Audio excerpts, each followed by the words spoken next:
Graça e paz, meus irmãos.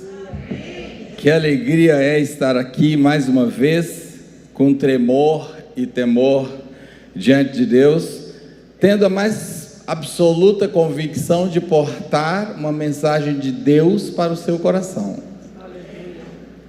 Quando o pastor Marcelo me ligou algumas semanas atrás, pastor Marcelo, que é absolutamente organizado, eu acredito que ele me convidou há pelo menos 2 meses, se não for mais.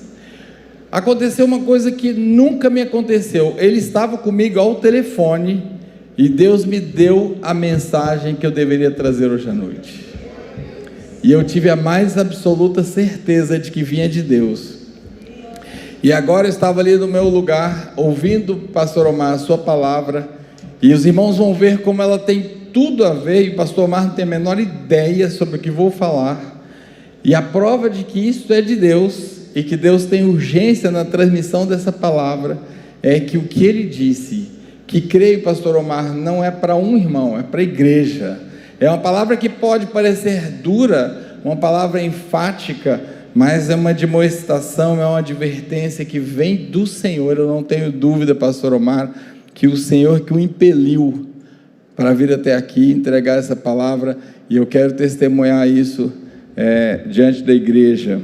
E impressionante como tem tudo a ver com o que nós vamos falar hoje, nesta noite.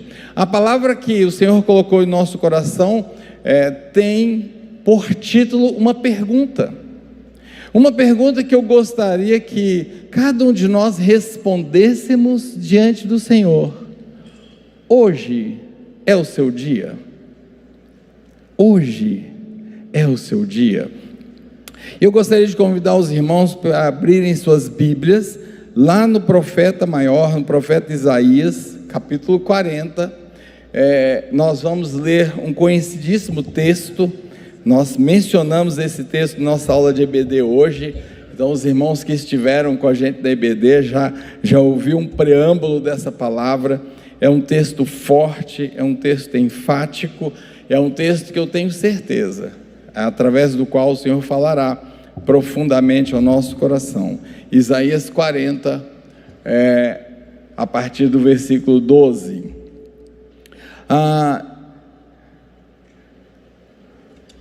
Perdão, irmãos, a partir do versículo 15, só corrijo aí, dá uma adiantadinha na sua Bíblia, a partir do versículo 15. Eis que as nações são consideradas por ele como a gota de um balde, e como um pó miúdo das balanças. Eis que lança por aí as ilhas como uma coisa pequeniníssima. Nem todo o Líbano basta para o fogo, nem os seus animais bastam para holocaustos. Todas as nações são como nada perante ele. Considera-as menos do que nada. São como coisa vã. A quem, pois, fareis semelhantes a Deus? Ou com o que o comparareis? Que palavra preciosa, meus irmãos, tentando com figuras tão fortes e tão grandiosas descrever o nosso Deus. A quem, pois, fareis semelhantes a Deus? Ou com o que o comparareis? Hoje é seu dia. Oremos, meus irmãos. Pai, esta é a tua palavra, Senhor. Pai, agora eu quero te pedir que o Senhor me equipe, que o Senhor equipe os ouvidos e corações dos meus irmãos, para que sejamos sintonizados contigo, para que apesar de ser eu, Senhor, apesar de minha pequenez, o Senhor possa ser engrandecido e a tua mensagem, Senhor, chegue incólume, intocável, Senhor, exatamente da forma como o Senhor quer que seja recebida e entendida e posta em prática. Eu oro assim em nome de Jesus. Amém. Corria o ano de 1923. No Brasil, na cidade de Rio de Janeiro, sediou-se o 3º Congresso Sul-Americano da Criança. Interessante, meus queridos, a gente desenhar um painel histórico do que acontecia naquela época. As crianças não tinham seus direitos reconhecidos. Li um relato daquela época que havia um destacamento policial, um departamento policial especializado em prender crianças por vadiagem. Talvez seja interessante a gente pensar o que é vadiagem, ou o que seria vadiagem para aquela época. Crianças eram fartamente utilizadas como mão de obra escrava. Crianças eram tiradas de seus lares. Crianças tinham seus direitos de alimentação, educação usurpados, inseridas de qualquer modo no mercado de trabalho. Que tempos difíceis! E agora se levanta um ajuntamento cuja organização se deu nesse congresso, e a ideia era discutir esses aspectos, e quem sabe criar um dia para toda a América do Sul de consciência em relação à causa infantil. Esse congresso influenciou o congresso, de forma que um deputado federal, o nome dele é Galdino do Vale Filho, fez um projeto de lei que virou no Dia Nacional da Criança. No ano seguinte, o então presidente Arthur Bernardes assinou o decreto que criava o Dia da Festa da Criança. O tempo passou, de 1924 até 1960, praticamente nada se fez a respeito. Em 1960, curiosamente, 2 empresas, não citarei o nome delas, uma empresa especializada em brinquedos infantis e uma empresa especializada em maquiagem, olha que interessante, criaram uma peça publicitária e uma campanha denominada A Semana do Bebê Robusto. Estava criado o Dia da Criança, ressuscitando então aquele decreto do então presidente, e aí criava-se o 12 de outubro, Dia da Criança. Talvez por isso, o dia 12 de outubro tenha essa conotação comercial tão forte. De lá para cá, entrou na nossa cultura. Comemora-se, 12 de outubro, o Dia da Criança.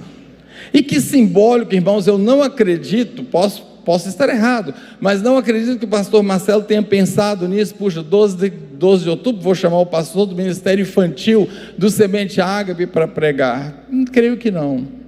Mas que curioso, e eu pensava em tudo isso, naquele momento que o Senhor, quando o pastor Marcelo diz, olha pastor Givano, é 12 de outubro, é um domingo, à noite, imediatamente me veio essa palavra, e posteriormente fiquei pensando, que curioso, exatamente por alguém que está à frente do ministério infantil. Dia da Criança. Nós somos crianças. Você já parou para pensar quanto você é criança? Talvez você tenha repulsa pela ideia, talvez você me diga, absolutamente não, eu sou muito maduro, eu sou um adulto crescido, as coisas de crianças ficaram para trás, isso é sinal de imaturidade, não é? Estou fora disso. Eu não sou absolutamente criança. Veja que interessante, Efésios 4:3 diz assim, até que todos alcancemos a unidade que a fé e o conhecimento do Filho de Deus produzem e amadureçamos, chegando à completa estatura da estatura de Cristo. Então não seremos mais imaturos como crianças, nem levados de um lado para o outro, empurrados por qualquer vento de novos ensinamentos, e também não seremos influenciados quando nos tentarem engodar com mentiras astutas. Então há sim um aspecto de imaturidade, há sim um aspecto de uma singeleza pueril que precisamos vencer. Mas há um outro aspecto, queridos, que nós precisamos olhar, e é sobre esse outro aspecto que o Senhor me trouxe hoje para falar a vocês.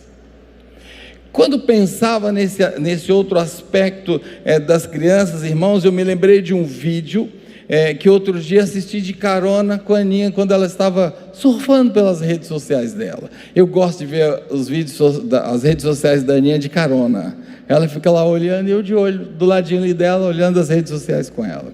E eu achei muito curioso, era um vídeo de um pai interfaceando ali com a criança. O pai não tinha a menor ideia de onde iria dar aquele diálogo, eu tenho a mais absoluta certeza. E o pai vira para a criança e diz assim: filho, o que faremos hoje? O filho todo entusiasmado vira para o pai e diz: vamos fazer um helicóptero de madeira? O pai deve ter pensado: fácil essa, né? Um helicóptero de madeira? Mas como? Fácil, pai. Pega aquele seu aparelho de pregar, ele disse, a parafusadeira, isso, pega a sua parafusadeira e tranquilo, temos um helicóptero. Mas você acha, filho, que só com a parafusadeira a gente já consegue transformar no helicóptero? Sim, o filho continuou. E aí nós vamos para a padaria comprar pão para o café da manhã. Detalhe, já estava amanhecendo. Ele pensava em construir helicóptero e ainda ir para a padaria comprar o pão para o café da manhã. E aí faremos um grande andaime, ele não usou a palavra andaime, aqui vai para minha conta e risco, né? Vamos fazer um grande andaime e uma escada muito longa para a gente descer do helicóptero. Ele estava imaginando então um heliponto na frente da padaria. Que delícia, irmãos! E aí a gente pode ficar imaginando essa espontaneidade gostosa, essa simplicidade. Por que não? Pega a parafusadeira e olha, alguns parafusos e está tudo certo, alguns pedaços de madeira e eis a obra pronta. Vamos comprar pão na padaria de helicóptero. Ele não pensa na dificuldade, ele não pensa nos desafios, ele não pensa nas estratégias. Não, meu pai pode fazer isso. Olha o detalhe. O meu pai pode fazer isso. Grave essa ideia. Enquanto você mantém essa ideia na sua cabeça, eu quero te desenhar um outro pano de fundo muito triste a propósito. Desde a época de Jesus, queridos, desde que a igreja é igreja, nós vivemos um cenário de uma certa disputa interna de hierarquia.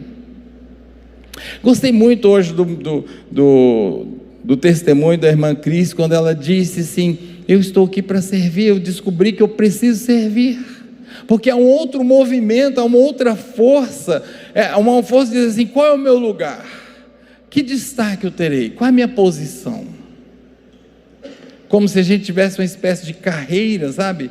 Uma espécie de projeção de cargos, um plano de carreiras dentro da igreja. E é claro, quanto mais tempo eu tenho de evangelho, de convertido, quanto mais tempo eu tenho de igreja, maior tem que ser o meu destaque, dá licença, né? Maior tem que ser o meu reconhecimento, maior tem que ser e mais potente o holofote que me ilumina. E isso também aconteceu na época de Jesus. Jesus também enfrentou esse contraditório.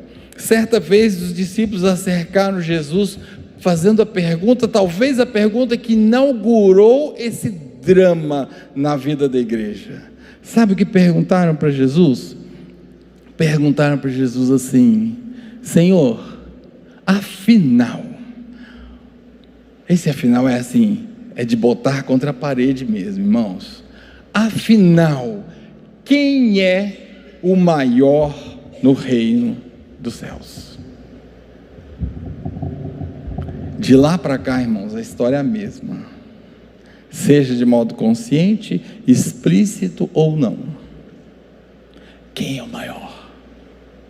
E aí nós vamos apurando títulos, nós vamos apondo qualificações, saltos, classificações em nosso meio. Vamos ler o texto rapidamente. Então Jesus, a pedagogia de Jesus é extraordinária, irmãos. Jesus chama uma criança pequena, e eu fiz um grifo ali, porque eu fui estudar a etimologia dessa palavra criança pequena, me chamou a atenção. E é uma criança, segundo alguns estudiosos, que devia ter por volta de 4 anos, porque depois de um tempo, o que nós vamos estudar de características dessa criança vai se perder, se tornarão e se tem tornado cada vez mais rapidamente pequenos adultos, e isso que a gente vai estudar agora, queridos, se perde rapidamente. Por isso que eu estou chamando a sua atenção. Jesus pôs uma criança pequena, não foi um adolescente, não foi um junior, talvez uma criança de uns 4 aninhos. Jesus estava sempre cercado delas. E olha só, Jesus diz assim: eu lhes digo a verdade, a menos que vocês se convertam e se tornem como crianças, jamais entrarão no reino dos céus. Jesus é muito taxativo. Olha só o contraste, percebam. Os discípulos perguntaram quem é o maior. Todos nós entraremos, dá licença, né, Jesus? Estamos garantidos. A gente só quer saber quem será quem. Nós queremos a classificação hierárquica entre nós. E aí Jesus vem com a lapada ainda pior. Vocês não deviam estar preocupados com quem será o maior, vocês deviam estar preocupados com quem vai entrar. É diferente. Então Jesus continua dizendo: quem se torna humilde como essa criança, esse é o maior no reino dos céus. E quem recebe uma criança como esta, ou seja, do jeitinho que ela é, com estas características que ela tem, recebe a mim e será recepcionado no reino de Deus. E aí fiquei pensando, queridos, o que Jesus queria dizer? Uma pista ele já deu claramente: a humildade. Percebeu, pastor Omar? Foi de Deus. A humildade. Mas tem mais, queridos. Então eu quero trabalhar com vocês hoje à noite 4 características a respeito das quais o Senhor me falou, para que a gente possa entender talvez um pouquinho melhor o que é essa criança que Jesus está tomando como exemplo. E então, para podermos responder: hoje é nosso dia? Porque é uma pergunta que você precisa responder, não para mim, mas é uma pergunta que nós precisamos responder para o Senhor. Hoje é o seu dia? Muito bom. Então eu destaquei aqui a primeira característica, irmãos, como eu gosto dessa característica, e como essa característica me fala ao coração e me é desafiadora: humildade.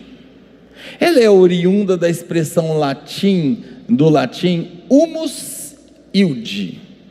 A ideia é muito singela, muito gostosa: pisar descalço na terra, sem salto.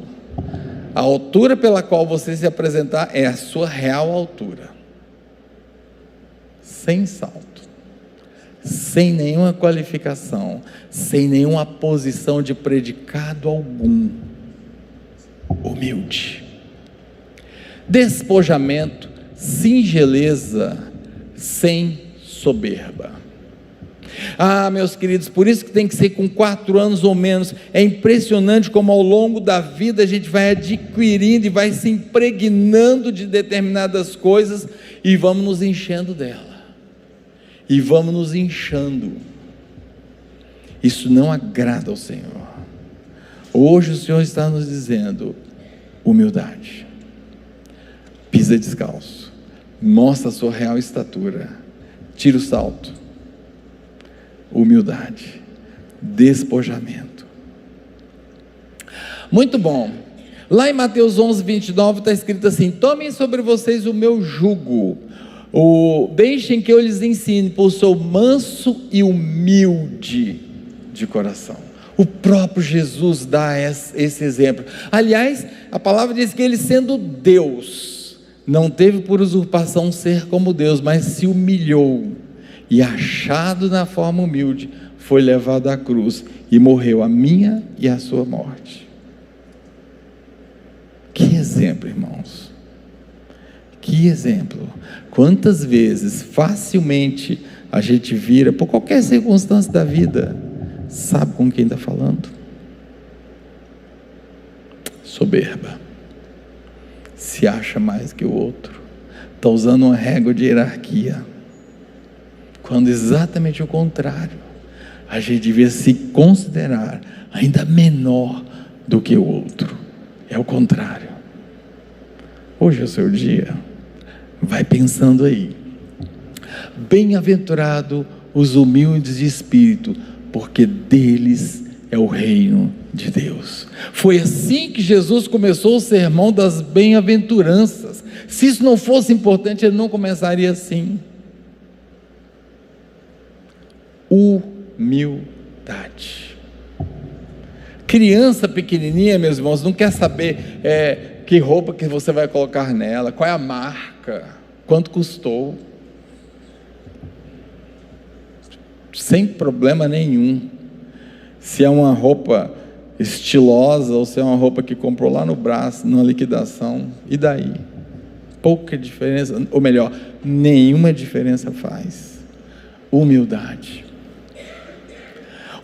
A segunda característica, irmãos, eu sei que eu corro o risco do pecado do neologismo, mas eu não encontrei uma expressão melhor disso do que dizer transcendência de juízo. E aqui eu não quero dizer que as crianças são transcendentes, como uma espécie de espiritualidade, sabe assim, de um outro lado, como se fosse um virtuosismo espiritual. Não é disso que eu estou falando. Entenda o que eu quero dizer com transcendência de juízo. É a capacidade de se relacionar sem fazer juízo de valor. Já imaginou se encontrar com alguém e não fazer aquele cheque da roupa que a pessoa está usando, do estilão do sapato, com que carro que ela veio, que caneta ela tem, que perfume que ela exala? Esse eu reconheço, é um importado. Você vai qualificando. Criança não é assim. Incapazes de julgar, queridos. Nós não apenas fazemos esse juízo de valor a partir dessas qualificações, quanto julgamos. Que triste isso. E que triste mais ainda quando isso acontece em nosso meio. Crianças não têm bloqueios de qualquer natureza em relação ao outro. Imagina um grupamento de crianças ajuntadas por qualquer situação da vida. Em 2 minutos são amigas. A rica com a pobre, a loira com a negra, a estrangeira com a nacional. Problema nenhum. Quantas vezes você já vivenciou uma situação parecida com essa, sem bloqueio algum, sem problemas? E nós criamos barreiras, nós criamos diferenciação. E o que a palavra nos diz sobre isso, queridos? Não julgueis, para que não sejais julgados. Pois vocês serão julgados pelo modo como julgam os outros. O padrão da medida que adotarem será usado para medi-los. Então, um ensino que as crianças têm para nós hoje, queridos, além da humildade, é não rotular ninguém. Conta-se que um determinado lojista, proprietário de uma loja de carro, recebeu um senhorzinho simples, com a maleta surrada, mal vestido, todo quase maltrapilho. Chegou na loja e começou a se engraçar por carros de alto valor, com aquela malinha surrada dele, né? E o vendedor olhou com um certo desdém, e lá pelas tantas o vendedor irritado, aquela presença até pegava mal naquela loja tão suntuosa. E aí o vendedor disse para aquele senhor: esse carro não é para o senhor, me desculpe por falar. E então aquele homem abriu a maleta cheio de dólares, virou para ele e falou assim: não, eu é que não sou um bom cliente para vocês. Fechou a maleta e foi embora. Julgamento, porque nós estereotipamos as pessoas, queridos. Nós não temos a capacidade que as crianças têm de fazer transcendência de juízo, de expurgar o juízo, de olhar ou tentar olhar para a pessoa como ela é, sem fazer juízos. Como é importante se a gente pudesse recuperar, queridos, essa característica que perdemos lá na nossa infância. É Jesus que está nos dizendo que sem essa recuperação não alcançamos o reino dos céus. A terceira característica, queridos, ainda, sem dúvida vocês fazem bem quando obedecem à lei do reino de Deus, conforme diz as Escrituras: amem seu próximo como a si mesmo. Mas se mostram favorecimento a algumas pessoas, cometem pecado e são culpados por transgredir a lei. Pois quem obedece a todas as leis, exceto uma, torna-se culpado de desobedecer todas as outras. Isso é sério, irmãos. A gente precisa buscar diante do Senhor esse exercício de não classificar, de não julgar, de não discriminar, de não fazer acepção, como diz a palavra de Deus, entre um e o outro. A partir daquilo que a gente julga, um predicado X, Y, Z, que pode qualificar uma pessoa ou outra. E eu fiquei muito impressionado com essa característica, queridos. Eu confesso para vocês que Deus me falou profundamente. E não pensem que eu estou trazendo um neologismo. Dessa vez está lá, está tranquilo, está no léxico da língua. Alumbramento. Deixa eu dizer para você o que é isso. O ato ou efeito de iluminar, causar sentir deslumbramento, inspiração, revelação. Agora, presta atenção nessa última. E pensa numa criança. Maravilhamento por pequenas coisas. Meus queridos, quando eu estava pensando a respeito dessa característica das crianças, eu lembrei da minha infância. Meu pai tinha um certo dom para o artesanato. Me lembro que uma vez meu pai inventou de fazer cataventos de madeira para nós. Eu achava aquilo o máximo. Anos passados, já casado, já morando aqui em São Paulo, certa vez voltando à casa do meu pai, eu encontrei um desses cataventos. Sabe qual foi a minha sensação, irmãos? Eu pensei, era isso que me empolgava? Era isso que me fazia sentir o máximo? Quase era o helicóptero do menino que poderia voar até a padaria. Era demais aquele catavento. Simplesmente um bastão, uma ripinha com um prego, e aquilo uivava no vento, e tinha todo um estilão para rodar. Eu achava o máximo. Não soltava o meu catavento por nada. Sabe o que é isso, queridos? É um maravilhamento por coisas simples. Perdemos isso, desencantamos isso, e eu já vou te contar onde vai dar isso. Tem um rabino do qual eu gosto muito de ler, que ele escreveu uma coisa muito interessante: não pedir a Deus o sucesso, mas o alumbramento. Sabe por quê, queridos? Porque nós estamos perdendo o alumbramento diante das coisas do Senhor. Talvez você nunca tenha ouvido falar desse alumbramento em relação ao Senhor. Deixa eu te mostrar algumas coisas. Lá no Salmo 8, é um salmo extremamente poético, é um salmo que traz verdades muito profundas. Ele diz assim: ó Senhor, Senhor nosso, teu nome majestoso enche a terra, tua glória é mais alta do que o céu.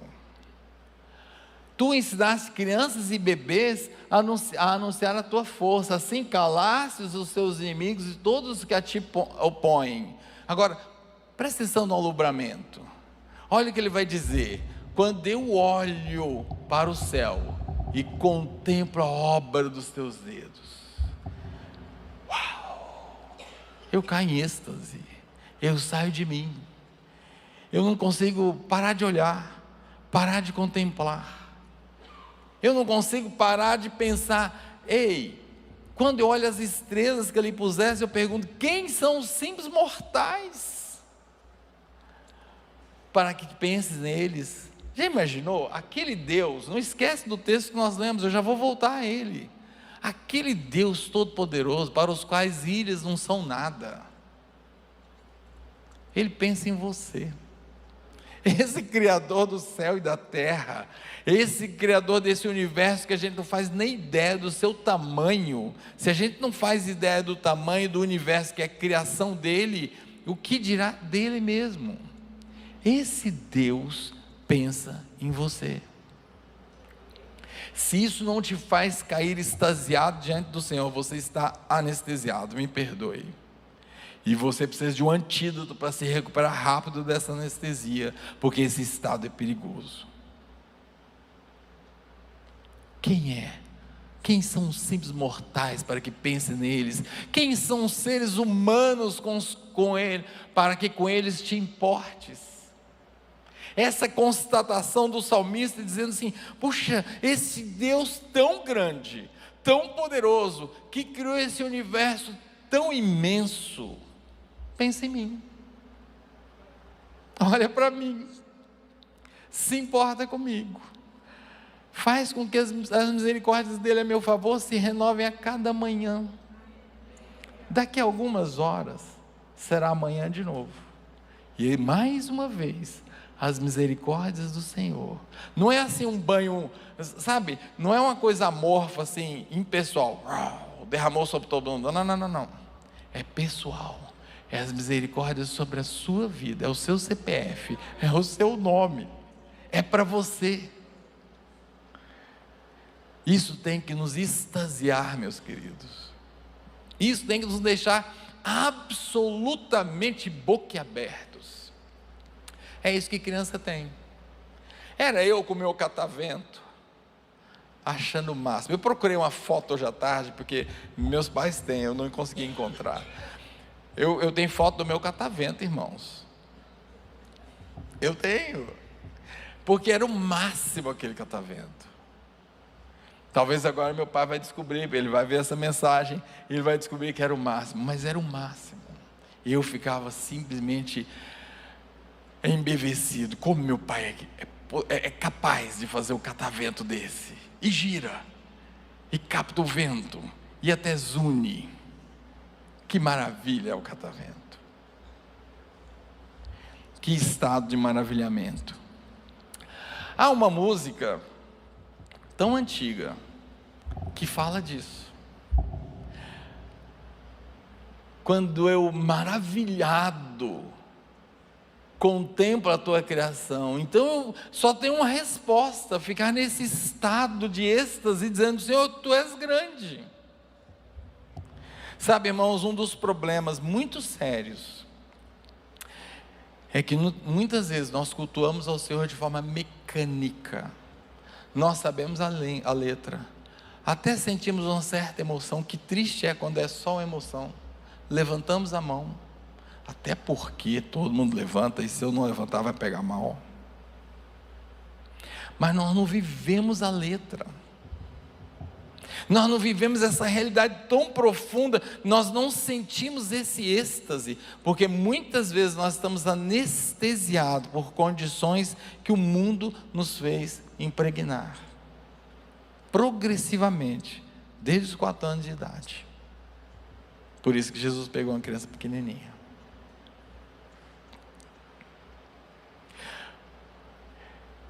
Antes de ler esse texto, eu preciso te descrever em que circunstância ele foi escrito.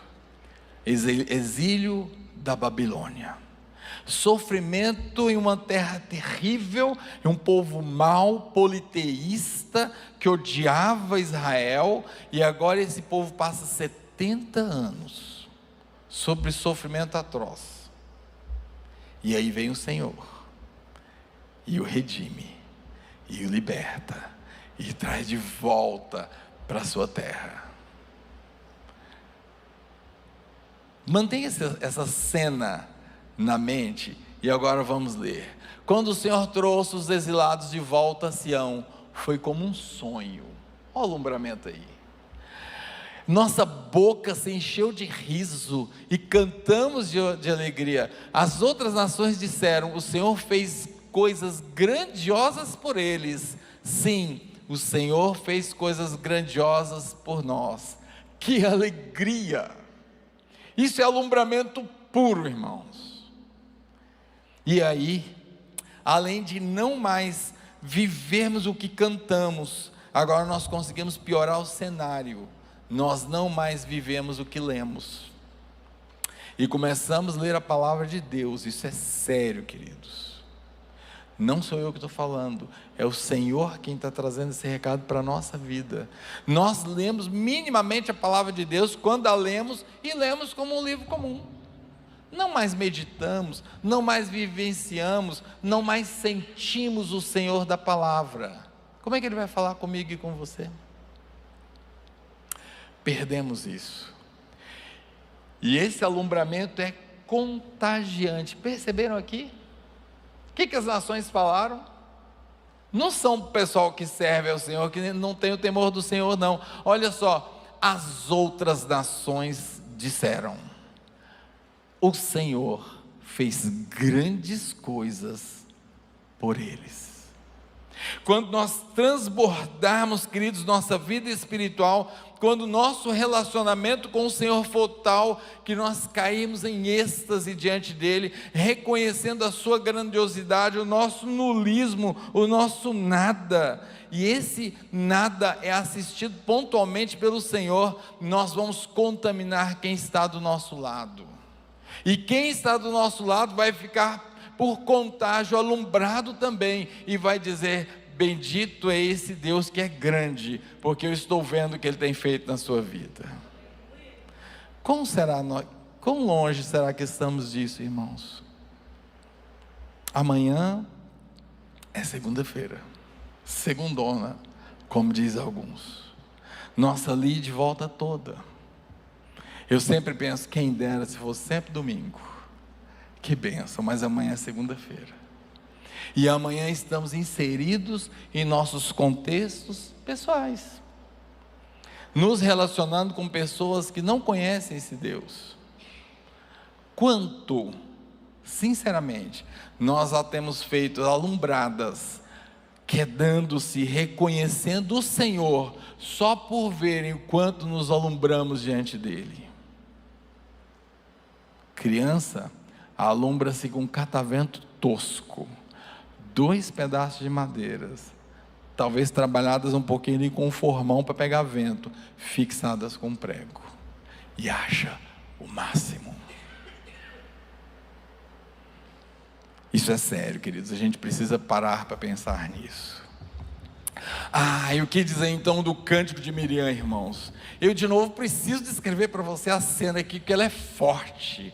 Depois que eu te descrever a cena, nós vamos ler. Lá está Israel, feliz da vida, saindo do Egito. Depois de 400 anos de cativeiro, nós sabemos da história. Moisés à frente, agora tornado um estadista, sai então conduzindo o povo de Israel. E o Senhor o conduziu. E não pense você que foi para o olhar de Moisés um lugar desconhecido. Moisés não ficou ali engordando como príncipe lácido, na lassidão, na tranquilidade do exército, do palácio, não. Ele teve treinamento militar, ele tinha status de capitão, ele fez várias incursões militares por aquela região, você precisa considerar isso. E ele sabe que o Senhor está levando para um lugar militarmente perigoso. E o Senhor está fazendo com que eles acampem num espaço que tem montanha à direita, montanha à esquerda, mar à frente, e ele sabe que ele está com um grupamento constituído de homens sim, mas também de crianças, mulheres e animais, que não se desloca rapidamente. Militarmente, jamais ele faria aquilo se não fosse a ordem do Senhor. E agora o Senhor fala: acampa aqui. Eu imagino, eu como militar, na posição de Moisés, teria ficado preocupadíssimo. Mas Senhor, aqui mesmo, eu tenho certeza. E lá está Moisés. Por que eu estou dizendo isso? A única rota de escape é por onde eles vieram. E eis que uma determinada manhã, os sentinelas chamam a atenção de Moisés. Moisés olha no horizonte. Veja comigo o horizonte. E um poeirão uniforme toma toda a linha do horizonte. O exército de Faraó, ferocíssimo, armado até os dentes, vem com toda a fúria, zero de possibilidade de fuga. Lembra? À frente, Mar Vermelho, à direita, montanha, à esquerda, montanha. É esperar pela morte. E aí nós sabemos da providência do Senhor. É isso que o Senhor faz o impossível. Ele é especialista em mudar circunstâncias. Leva isso para a sua segunda-feira. E o Senhor, que é especialista em mudar circunstâncias, agora abre o mar a tal ponto que aquele povo passou a pé enxuto. E agora o exército que vem na toda alcança, né? E eles aproveitaram o mar aberto, nem pensaram.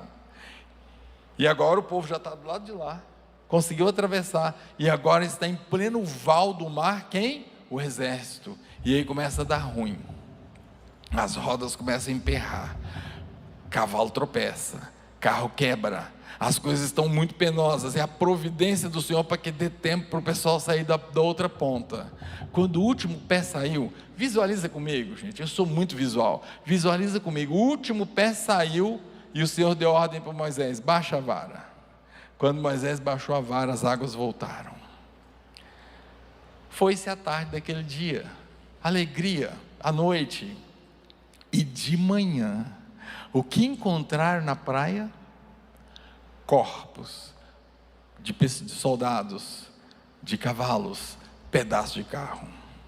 Agora, com isso na mente, leia esse texto.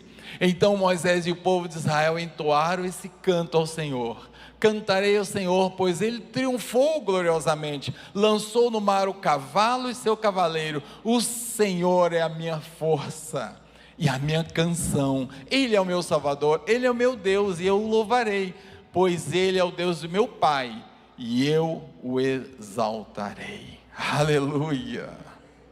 Puro alumbramento, irmãos, êxtase total, diante daquilo, não tem palavras. Como que Deus fez isso? Que providência foi essa? Perdemos isso. Perdemos isso. Nós precisamos, portanto, queridos, trazer de volta essa instância, esse encantamento, na melhor acepção da palavra, esse êxtase, porque é nesse momento de êxtase que o Senhor se revela a nós e que fala aos nossos corações. Deixa eu te contar uma coisa: muitas circunstâncias do seu dia a dia são verdadeiros mares abertos. Muitas visões do que você tem não são acidentes, são corpos de inimigos que estão, eu estou falando simbolicamente, de inimigos que estão tombados por providência maravilhosa do Senhor. E você olha, normal, né? É normal, todo dia a gente vê cavalo morto, soldado morto, pedaço de rodas de... normal. E nem dá um glória a Deus. Aliás, a gente fala muito mais assim, aí ele continua, né? O Senhor é guerreiro, Javé é o seu nome, lançou no mar os carros de guerra e as tropas de Faraó, e os melhores oficiais egípcios se afogaram no Mar Vermelho. Águas profundas os encobriram e afundaram como pedra. Tua mão direita, ó Deus, é gloriosa em poder. Olha o alumbramento aí. Tua mão direita, ó Senhor, despedaça o adversário. Na grandeza da tua majestade derrubas os que se levantam contra ti. Envias tua fúria ardente que os consome como palha. Como forte sopro das tuas narinas, as águas se amontoaram, como muralhas se levantaram, e no coração do mar se endureceram. E aí, irmãos, a gente pode então perguntar: quando foi a última vez que a gente se alumbrou diante do Senhor? Porque a gente está muito pronto para falar, glória a Deus. Isso é bom. Mas a gente não está pronto para viver a glória de Deus. O alumbramento, em outras palavras, é a constatação da glória de Deus. Nós precisamos vencer isso, viver isso. A última característica, queridos, é a absoluta confiança e a visão da totipotencialidade de Deus. que eu quero dizer com isso? A absoluta confiança dispensa qualquer ajuda, totipotencialidade, assim, Deus pode tudo, não há limites para eles, não há dificuldade, não há barreira, não há desafio, não, Ele pode tudo, Ele é onipotente. Olha só, a criança é o verdadeiro modelo da mais absoluta vulnerabilidade. É mais ou menos como se eu dissesse para vocês assim, um bebezinho que acabou de nascer tem condições de desenvolver sozinho. Vocês vão dizer que absurdo. Claro que não, ele depende de alguém. Ele é absolutamente vulnerável. Sabe o que acontece com a gente? A gente vai se desenvolvendo, cresce.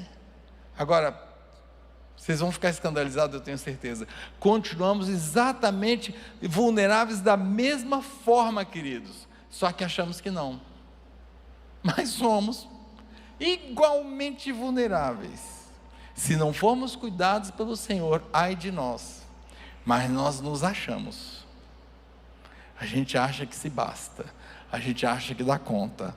A gente acha que pode. Esqueceu que é vulnerável. A confiança de uma criança é absoluta. Quem é pai aqui vai concordar comigo. A criança confia absolutamente no pai. Se você puser uma criancinha pequenininha em cima de uma mesa, afastar 2 ou 3 passos e dizer, vem, pula no colo do papai, ela não vai imaginar, será que esse coroa tem habilidade o bastante, é ágil o bastante para me pegar? Será que ele consegue a tempo antes que eu me esborrache no chão? Ele não quer saber, ele não faz cálculo, ele não pensa nas circunstâncias, ele vai. Porque o pai, em quem ele confia absolutamente, disse, salta filhinho que eu te pego. Perdemos isso. Perdemos isso, queridos. A confiança de uma criança é absoluta. Eu me lembro, quando eu era criança, eu era mestre de ouvir barulhos em casa. E sempre que eu via barulhos, eu corria, batia na porta dos meus pais. Meus pais tinham um princípio assim, muito rígido, não se dorme na cama, no quarto de pai e mãe. E hoje eu, como pai, concordo absolutamente. Naquela época eu não gostava muito não, né? Mas hoje eu concordo. Então batia lá na porta do meu pai, pai, tem barulho no quintal.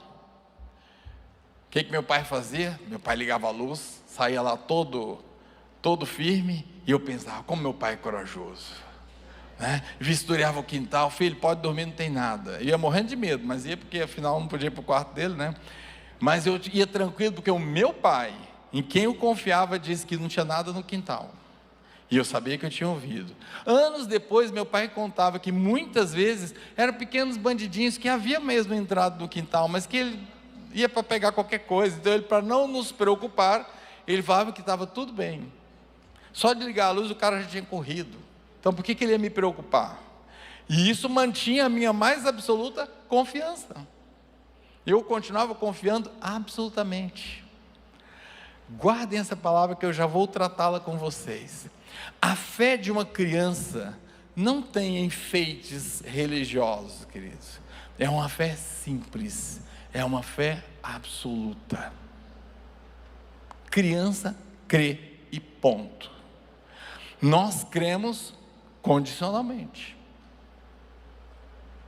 Interessante isso. Confie no Senhor de todo o coração e não dependa, ou em algumas outras versões, não estribes no seu próprio conhecimento. O nosso conhecimento, queridos, é a maior trave para a nossa confiança em Deus. Quer um exemplo disso banal, assim, facinho para você entender? É doença. E aqui está um cara com a maior dificuldade nisso, né?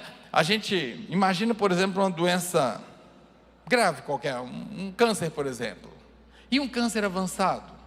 Então vem alguém e diz, Deus é capaz de curar, e é mesmo. Só que a cabeça intelectualizada, cheia de conhecimento, fica imaginando, há um tecido alterado, crescido, invasor, infiltrativo, compressor, a função alterada. É difícil crer. Agora vamos pensar em outra pessoa que não sabe nada disso, só sabe que existe um negócio chamado câncer e que de vez em quando faz uns estragos. Quer ver? Deus é capaz de curar. Amém. porque não tem um embotamento do conhecimento. Hoje à tarde, eu estava ouvindo, de novo de carona, né, com o Paulo e a Gigi, eu estava ouvindo uma pastora, que palavra maravilhosa, eu nunca tinha pensado daquele jeito. Ele estava falando daquela cena que Jesus cura um cego de nascença, faz lama com saliva e coloca no olho dele. E ela estava dizendo que, segundo alguns estudiosos, ela disse: eu não posso afirmar isso porque não está na Bíblia, mas eu achei muito interessante. Era uma malformação congênita tão grave que não havia olho, ou não havia um olho completo.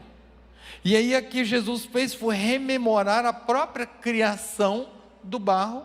Olha que linda essa figura, em que assim como Adão foi feito daquele formato de boneco de barro, também o olho, talvez Jesus tivesse até feito meio uma bolinha ali, colocado sobre o olho. E aí com minha trave do conhecimento, eu fiquei matutando, nem contei para eles, para não embotar a fé deles, né? Eles estão sabendo agora. Fiquei pensando, como pode? E aí a pastora provocou a igreja dizendo assim: em que momento ele foi curado? Quando aquela saliva foi colocada, ou um delay de talvez horas, quando ele se deslocou para os tanques de Siloé e se lavou? É claro que foi no momento em que ele colocou a pasta. E aí o conhecimento trava, irmãos, porque eu fiquei imaginando como que cresceu o olho, como é que se desenvolveu a complexidade das estruturas. E daí ele pode, ele é capaz, ainda que a nossa obtusa ignorância não consiga explicar, ele pode. Ele fez isso uma vez com o corpo inteiro de um Adão, por que não faria com o olho? Que coisa maravilhosa! Isso criança tem de sobra, queridos, e nós perdemos ao longo da vida. Nossos pais são nossos modelos de segurança absoluta. Pensa na sua relação com seu pai, com sua mãe. Se você teve uma relação minimamente saudável com seu pai ou com sua mãe, você vai concordar comigo, eram nossos ícones de segurança. Essa história de qualquer barulho no quintal, e que depois eu vim saber que era verdade, era um exemplo disso. E aí a gente tinha os nossos pais como essa referência, não é? E aí eu tomei a liberdade de trazer vocês, para vocês conhecerem os meus pais. E hoje, queridos, eu olho, isso aqui tem 3 ou 4 semanas, a gente estava se preparando para ir para o culto. Papai hoje está se preparando para completar 92, mamãe 87, então firmões lúcidos, 2 exemplos para mim, e eu hoje olho para eles e os vejo assim, humanos, falhos.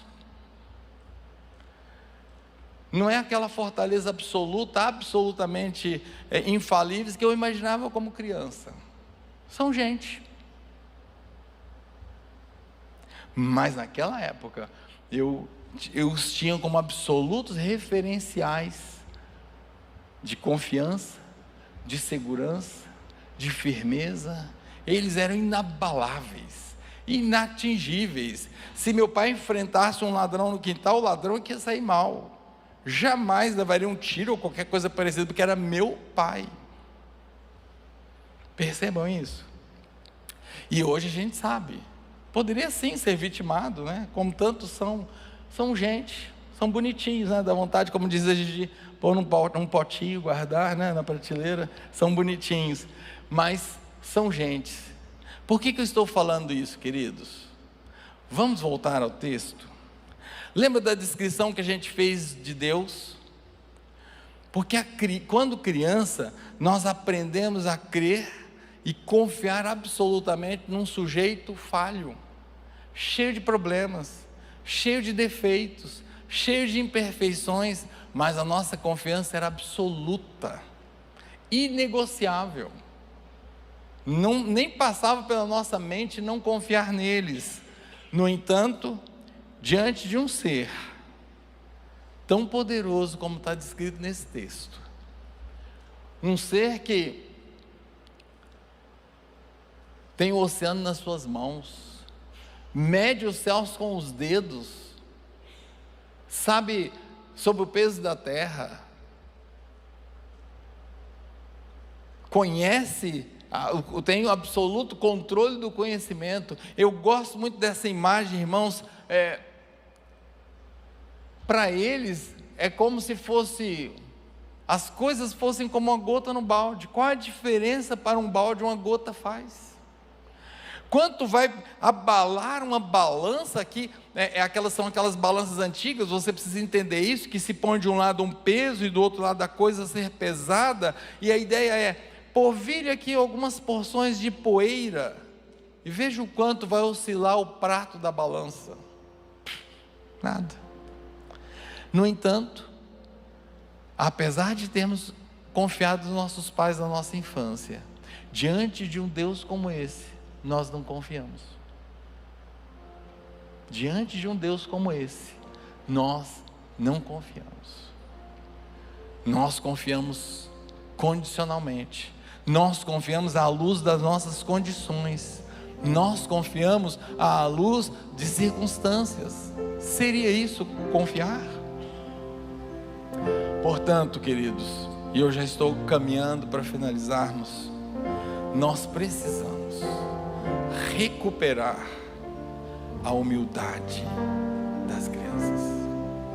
Os predicados que o Senhor nos dá ao longo da vida são importantes se forem usados a serviço do reino. Se não forem, são lixo. Desculpem a sinceridade. Seja qual for o predicado, um predicado acadêmico, um predicado material, o seu carro, um bem material como uma casa que o Senhor te abençoou. Voltemos à humildade diante do Senhor. Busca a transcendência de juízo, irmãos. Que coisa terrível é quando julgamos, quando discriminamos o nosso irmão a partir de predicados e de parâmetros que nós mesmos imputamos e qualificamos. Viva o alumbramento. Deleite-se em extasiar-se diante do Senhor, diante de quem Ele é e do que faz por você, porque Ele faz muito por você. Ele é grande, Ele é glorioso e Ele cuida de você. Réis mortais que somos, cultivemos o alumbramento, meus queridos. Tenha mais absoluta confiança no Senhor. Lembra da sua época de infância.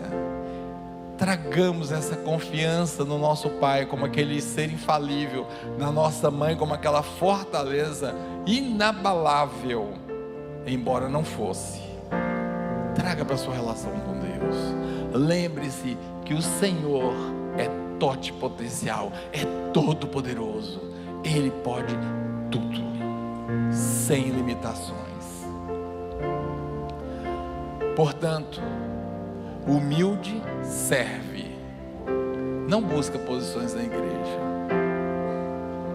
Posições na igreja, queridos. Busca de hierarquia, medições por, status na igreja. Isso não vem de Deus. Nós estamos no reino para servir no reino. Não julgue seu irmão, nem fale dele coisa alguma. Viva a glória e não a repita como jargão de linguagem. Nós somos automáticos, né? Ô glória! Que falemos ô glória, mas vivendo a glória. Entendendo o que é essa glória. Viva como quem é filho de Deus e não filho do inimigo, segundo pregou hoje pela manhã o pastor Marcelo. Então, se você é uma criança, se você como eu tem buscado diante do Senhor esses predicados que, irmãos, eu não tenho dúvida que agradam o coração de Deus e que pelo menos parte deles certamente moveu o coração de Jesus quando trouxe aquela criança para o meio daqueles homens. Que seja então um feliz dia da criança, porque hoje é o nosso dia. Que Deus abençoe. Oremos, irmãos. Pai, esta é a tua palavra, Senhor. Isto é o que o Senhor colocou no meu coração, ó Pai. E segundo a tua bondade, a tua misericórdia, Senhor, completa no coração de cada um de nós. que segundo a tua fidelidade, Senhor, essa palavra não volte vazia, Senhor, mas que ela faça a obra para o qual foi chamada, Senhor, que nós possamos ser transformados, impactados, tocados pelo Senhor. Fala conosco, ó Pai, inspira-nos pela Tua palavra, Senhor, traga-nos humildade, tira do nosso meio a soberba, ó Pai, o egoísmo, o achar-se melhor do que o nosso irmão, Senhor, superior ao nosso irmão, ou a discriminação, o julgamento, Senhor, que tais coisas não se nominem entre nós. Volta o nosso olhar para Ti, Senhor, e nos faz ver quão grande, quão maravilhoso é o Senhor que pode todas as coisas, um Senhor que espera de nós confiança absoluta, um Senhor que é infalível e que jamais vai trair ou vai confundir a nossa confiança.